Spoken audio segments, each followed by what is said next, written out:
Eo amin'ny tontolon'ny fambolena kosa ho fampiroboroboana ity sehatra ity dia nisy ny seminaira niarahany ministeran'ny fambolena tamin'ny ireo mpiara-miombonantoka Madagasikara eo amin'ny sehatry ny fambolena izay tetsy amin'ny Carleton Anosy omaly fotoana nandiniana indrindra moa ny fomba entina ampitomboana ny fampiasana zezika ho an'ireo tantsapam-boly eto Madagasikara raha oharina amin'ny firenena afrikana hafa tokoa mantsy dia mbola ambany dia ambany tokoa izay fampiasana zezika izay eto amintsika.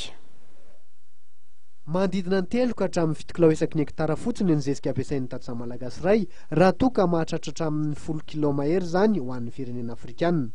Nodiniana nandritra ny seminaire izay niarahan'ireo mpiara-miombonantoka amin'ny Madagasikara eo amin'ny sehatry ny fambolena sy ny ministeran'ny fambolena izay nitanterahana Maltezany Hôtel Carleton Anosy ny fomba entina ampitomboana ny fampiasana zezika ho an'ireo tantsaham-pamboly. Ity seminaire ity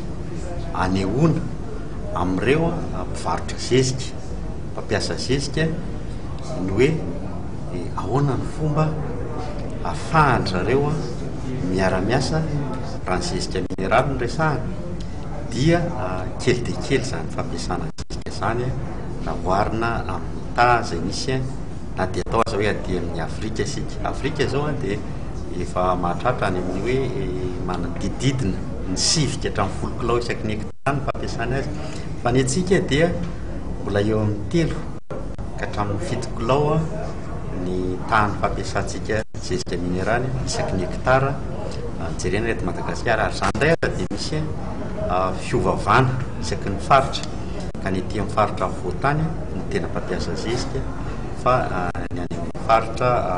sasany dia tsy mampiasa mihitsy. Ambany dia ambany tokoa ny vidin'ny vokatra miakatra noho ny fahambanian'ny tany fampiasana zezika eny amin'ny tontolo ambanivohitra. Ny vohitra nandritra diatrika azy ity ny tokony ataon'ireo mpamboly mpampiasa zezika mba entina hampiroboroboana ny vokatra.